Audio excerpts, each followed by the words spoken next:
called a differential equation. What is a differential equation? A differential equation is an equation that contains the derivative of a function. But when you say function, I want you to think of it as the dependent variable. You see, a function always has an independent variable and a dependent variable. The dependent variable is actually the function y equal to 2x squared plus 3. That x is the independent variable, y is the dependent variable. Now look at this equation. dr by d theta equal to pi. What does that mean? It means the derivative of the function r with respect to theta. It gives you several information. It tells you that r is a function of theta. Theta is the independent variable, r is the dependent variable. Just like dy by dx. dy by dx is the derivative of y with respect to x. X is the independent variable, y is the dependent variable. So here, r is the dependent variable, which is the function. We say r is a function of theta. And dr by d theta equal to pi. This is a differential equation. Why is it a differential equation? Because it contains the derivative of a function with respect to its independent variable. The function is r, the independent variable is theta. dr by d theta is the derivative of r with respect to theta. Because this is the derivative of a function, the equation that contains that is called a differential equation. So we are told that dr by d theta equal to pi. We are also told one more thing. We are given an information. Now look at that. r of 2 over pi equal to 1. We are told that the value of this function r when theta equal to 2 over pi is 1. You see, that information will help us to find the value of that elusive constant. You see that every integration comes with a constant? And in order to find the identity of that constant, we need some information like this. I will show you how that is done. Now tell me, what is the meaning of solving a differential equation? The meaning of solving a differential equation is finding the form of the dependent variable. In other words, here the dependent variable is r. That means we need to solve for r. That's the meaning of solving a differential equation. Theta here is the independent variable and r is the dependent variable.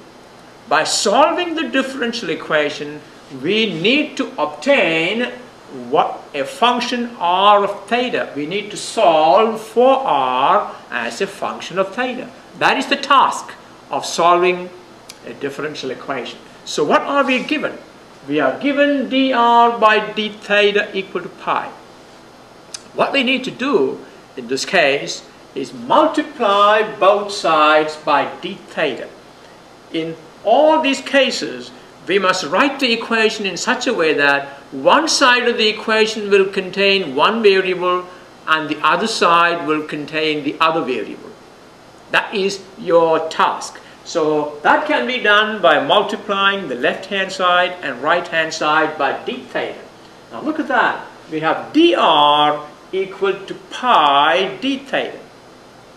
Now the left-hand side has got dr and the right-hand side got d theta.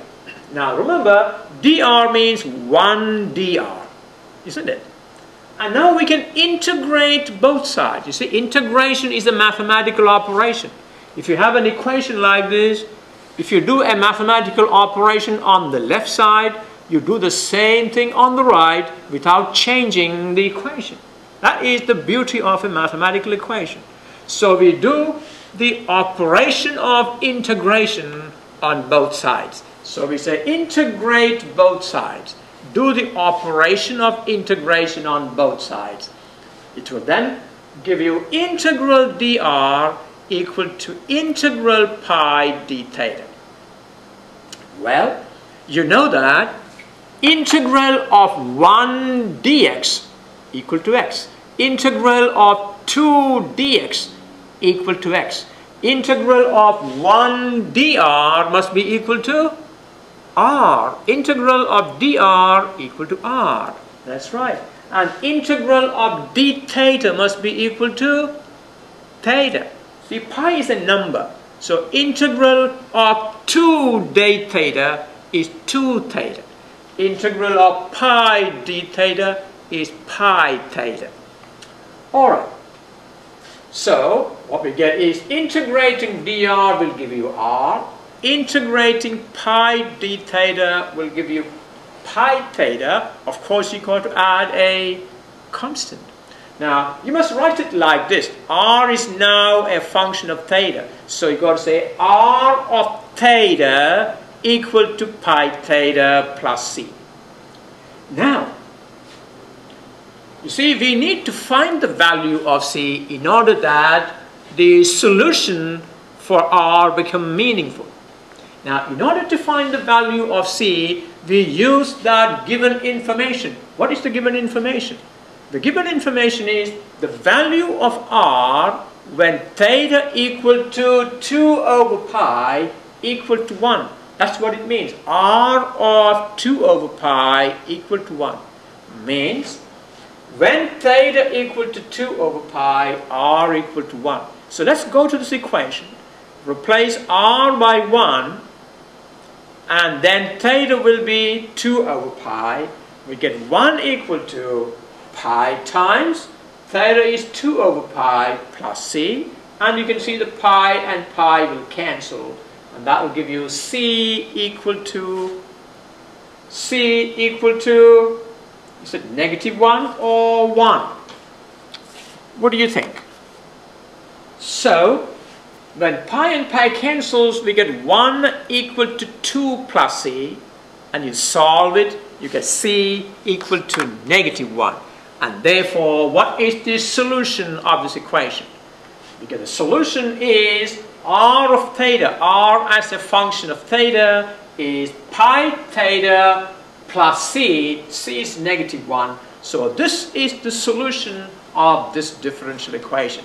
It's a beautiful way to solve simple differential equations. You see, a lot of phenomenon around us can be actually described by simple differential equations like this. And solving differential equations can get a lot of information. Okay, now in the lesson on derivative, we talked about how the concept of derivative can be used in solving problems in moving objects. The problems involving position, velocity, acceleration. Now the same can be used here. All right, listen carefully. We said in that class that velocity is the derivative of the position function. In other words, the speed is the rate at which distance is traveled. Is that right? Now, when you make it more concrete, we say velocity is the rate of change of position of an object. So velocity is the derivative of the position function. Acceleration is the derivative of the velocity function. Now, in this lesson, we think the other way around. If you have acceleration, since velocity is the derivative, since acceleration is the derivative of velocity, if you integrate acceleration, you must get velocity. Similarly, since velocity is the derivative of displacement, displacement is actually a position function. Velocity is the derivative of the position function. Integrating velocity should give you the position function. So, once again, in the last class we talked about if you have a position function, you can find the velocity function as its derivative. If you know the velocity function, you can find the acceleration function as the derivative of the velocity function. Now in this lesson we go back. If you have acceleration, if you integrate acceleration, you get velocity function.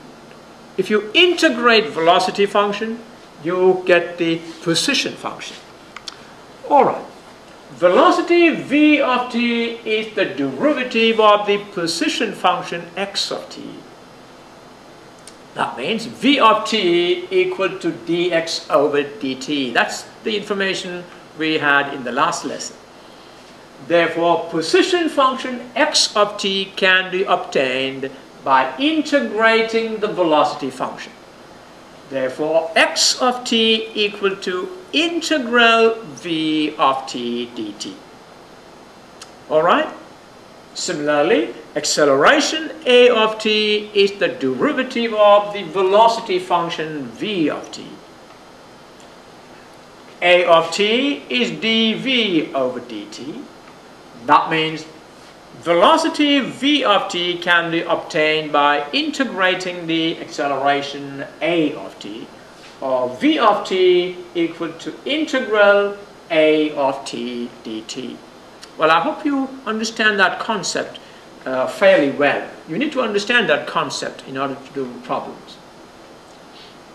That means if you know the acceleration of a moving object, then actually if you know the acceleration, then you can find the velocity function.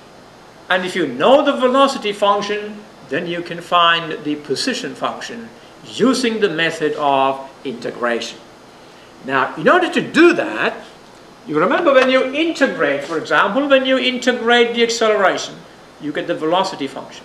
But the process of integration will introduce a constant. In order that the velocity function that we obtain by integrating the acceleration may be useful, we need to know what that constant number is. And how do you know that?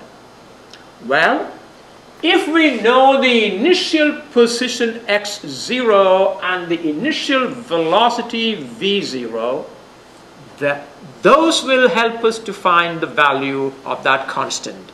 Well, we will see how that is done